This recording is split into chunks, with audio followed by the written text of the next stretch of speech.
नमस्कार। चैत्र नवरात्रि के चौथे दिन की आप तमाम दर्शकों को ढेर सारी शुभकामनाएं। चैत्र नवरात्रि का चौथा दिन मां कुष्मांडा को समर्पित होता है।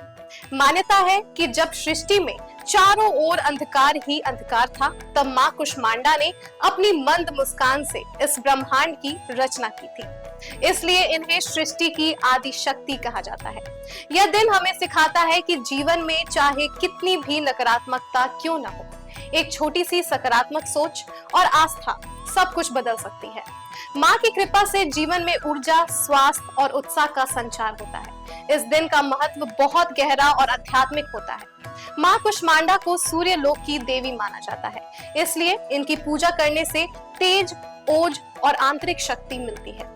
जो व्यक्ति मन में माँ का स्मरण करता है, उसके जीवन में भय, रोग और निराशा धीरे धीरे दूर होने लगती है। यह दिन हमें यह एहसास दिलाता है कि हमारी हर मुश्किल के पीछे एक नई शुरुआत छिपी होती है। बस विश्वास बनाए रखना जरूरी है। बाबा, माँ कुष्मांडा को सृष्टि की आदि शक्ति क्यों कहा जाता है? ब्रह्मा, विष्णु, महेश, इंद्र, वरुण, ये पांचों देवताओं को देवी की स्तुति करनी पड़ी और इसमें माँ कुष्मांडा की शक्ति प्राप्त हुई। माँ कुष्मांडा ने अत्यंत पराक्रमी दुरात्मा महिषासुर, उनकी दैत्य सेनाओं से उन पर शक्ति प्राप्त दिया और इस अब अनुष्ठान के चलते उन्होंने अपने बुद्धि रूप सत्य पुरुषों की श्रद्धा स्वरूप को पाया। भगवती दुर्गा को नमस्कार किए। वह जो है सो कुष्मांडा रूप का धारण कर भगवती ने गण, सतोगुण, रजोगुण, तमोगुण से तीनों गुण से मौजूद होकर करके यह अपनी पार की शक्ति प्रदान दिया है, जिससे कि देवता और पितृ सभी के सभी इसमें समाविष्ट रहे हैं। और तब कुष्मांडा देवी उस पर प्रसन्न होकर श्रद्धा से प्राप्ति दी है और वह महाव्रत का रूप धारण कर मोक्ष की प्राप्ति का साधन अचित्त महाव्रत स्वरूप इसे प्रदान दिया। तब उन्होंने अपनी इंद्रियों की जीत पाए और तत्व विधान में अपनी मन की अभिलाषा का पूर्ण पाया। शब्द स्वरूप अत्यंत निर्मल, क्योंकि जो वेद है तो ऋग्वेद है, यजुर्वेद है, इन वेदों से मनोहर पदों का यह साम वेद है। इन सबों के आधार पर इनकी ऐश्वर्य गुणता को प्राप्त किया, जिसके कारण यह माँ कुष्मांडा देवी प्रसन्न होकर करके और देवी के रूप में इनकी हर कामनाओं को पूर्ण किया, जिससे शत्रु का नाश हुआ। जी। अच्छा, जैसे आज चैत्र नवरात्रि का चौथा दिन है, तो आज के दिन का महत्व क्या है? तो चौथे दिन माँ का है, चौथा दिन का महत्व है। देवी दुर्गा का दिन चल रहा है। नवरात्रा में 9 दिन का अपना अपना विशिष्ट महत्व पाया जाता है। एकम का अलग, दोज का अलग, तीज का अलग, चौथ का अलग, पंचमी का अलग, सभी महत्वपूर्ण दिन है। इसलिए देवी का दरबार 10 दिन के लिए आता है। 10 दिन माँ अपनी पूजा लेती हैं और प्रसन्न होकर परमपिता परमेश्वर से प्रसन्नता पाकर अद्भुत शक्ति की प्रदानता देती है। माँ का स्मरण करने से क्या होता है? आज के दिन मन को शांति मिलती है, शरीर का बंधन होता है। किसी की नज़र गुजर, दोष, टोटका, ये वो किया कराया वो मेरे ऊपर प्राप्त नहीं होगा। माँ उसको समन कर देती है। पूजा विधि की बात करें तो इस दिन सुबह स्नान कर स्वच्छ वस्त्र पहनकर माँ की प्रतिमा या तस्वीर के सामने दीप जलाएं। माँ को सीताफल का भोग अर्पित करना विशेष फलदायी माना जाता है, क्योंकि कुष्मांडा शब्द का अर्थ ही सीताफल होता है। इसके साथ ही फल, फूल और हलवे का भोग भी लगाया जा सकता है। आज के दिन आपको मंत्र का जाप करना चाहिए और पूरे मन से माँ से प्रार्थना करना चाहिए। पूजा के समय मन शांत रखें और पूरी श्रद्धा से माँ का ध्यान करें। यही सबसे बड़ी पूजा होती है। कौन से विधि विधान से पूजा करना चाहिए आज? हमारा वैष्णवी पूजा है ये माँ का पूजा वैष्णवी पूजा है। सारे विधि विधान से होती है। माँ के पूजा में किसी प्रकार का लोभ, मोह, क्रोध, काल ये सब नहीं जुड़ा रहता है। शांतिपूर्ण ढंग से माँ की प्रसन्नता हेतु ये पूजा हम देते हैं। तो मतलब दिन की शुरुआत किस तरीके से हमें करनी चाहिए? सात्विक होकर के अच्छे मन से माँ की श्रद्धा से पूजा करनी चाहिए, क्योंकि भक्ति जितना अच्छा होगा माँ की शक्ति उतना अच्छा हम पर लगेगी। और शक्ति से मैं माँ से जो कहूँगा, चूँकि विद्वानों ने लिखा पुत्र कुपुत्र होता पर माता कुमाता नहीं होती। माता अपने भक्तों को, अपने पुत्रों को अटूट वरदान देती है, मांगा हुआ चीज वह दिया जाता है, उससे प्राप्त होती है।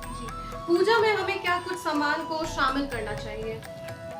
पूजा में धूप, दीप, नैवेद्य, फल, फूल, नाना प्रकार का फल, नाना प्रकार का फूल उनको अर्पित किया जाता है, जिसमें विशिष्ट अड़हुल का फूल माँ को प्रिय है, अपराजिता का फूल माँ को प्रिय है, शमी का फूल माँ को प्रिय है, ये सब फूल, अकवन का फूल माँ को प्रिय है, समी का पत्ता, समी का फूल माँ को प्रिय है, लौंग, इलायची माँ को प्रिय है, लौंग की छाक भी दी जाती है, इलायची की छाक भी दी जाती है, बतासा भी माँ को दिया जाता है। बाकी मेवा मिष्ठान जो आप अर्पित कीजिए, माँ को समय से नारियल दिया जाता है, माँ सबको भोग लगाती हैं। क्या माँ के लिए अलग से हलवा या कुछ ऐसा स्पेशल भोग उनके लिए? हाँ, तो माँ का भोग अष्टमी को लगता ही है।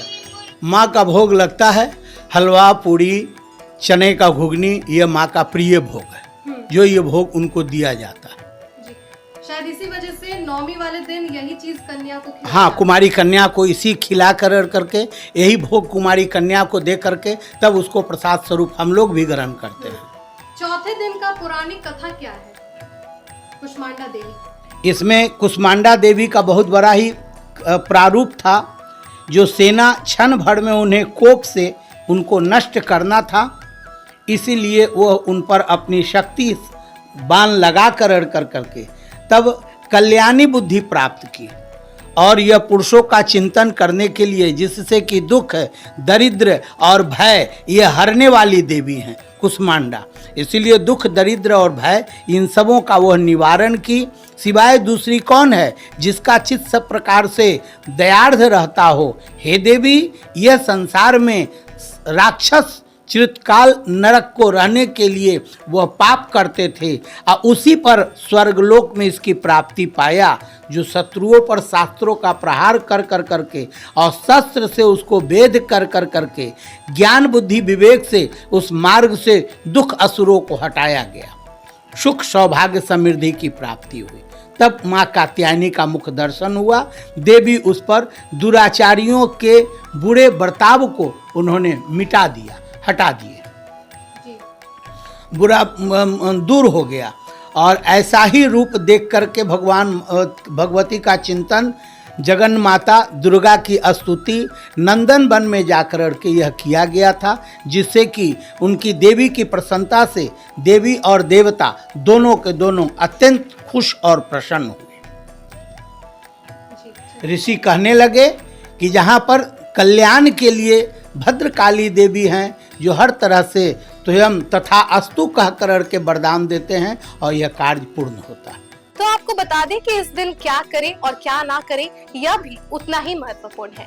इस दिन झूठ, क्रोध और नकारात्मक विचारों से बहुत दूर रहें। घर में शांति और पवित्रता बनाए रखें। किसी का दिल न दुखाएं, क्योंकि माँ का आशीर्वाद वही मिलता है जहाँ सच्चाई और करुणा होती है। मांस, मदिरा और तामसिक भोजन से परहेज करें। सबसे जरूरी बात, अपने अंदर की अच्छाई को जगाएं और दूसरों के प्रति प्रेम और सहानुभूति रखें, क्योंकि माँ कुष्मांडा सिर्फ बाहरी पूजा से नहीं बल्कि सच्चे दिल और भावनाओं से प्रसन्न होती हैं। जब आप इस दिन माँ के सामने दीप जलाते हैं तो यह सिर्फ एक लौ नहीं होती, यह आपके अंदर जल रही उम्मीदों की रोशनी होती है। जब आप हाथ जोड़ते हैं तो सिर्फ प्रार्थना नहीं करते बल्कि अपनी हर चिंता, हर डर माँ को सौंप देते हैं, और माँ कुष्मांडा अपनी उसी मधुर मुस्कान से आपकी जिंदगी में फिर से उजाला भर देती है। अंत में जब चौथे दिन माँ कुष्मांडा की आरती की लौ धीरे धीरे टिमटिमाती है तो ऐसा लगता है जैसे वो हमारे जीवन के हर अंधेरे को अपने भीतर समेट रही हो। हम जो भी दर्द, डर या अकेलापन अपने दिल में छुपाए रखते हैं, माँ उसे बिना कहे ही समझ लेती है। उनकी एक हल्की सी मुस्कान हमें ये भरोसा दिलाती है कि चाहे हालात कितने भी कठिन क्यों ना हो, उनके आशीर्वाद से हर रात के बाद एक नई सुबह जरूर आएगी। बस जरूरत है तो सच्चे मन से उन्हें पुकारने की, क्योंकि माँ कभी अपने बच्चों को अधूरे विश्वास के साथ नहीं छोड़ती। वो हर टूटे हुए दिल को फिर से उम्मीदों की रोशनी से भर देती है। तो फिलहाल के लिए बस इतना ही। आप देखते रहिए न्यूज़ हाट। धन्यवाद।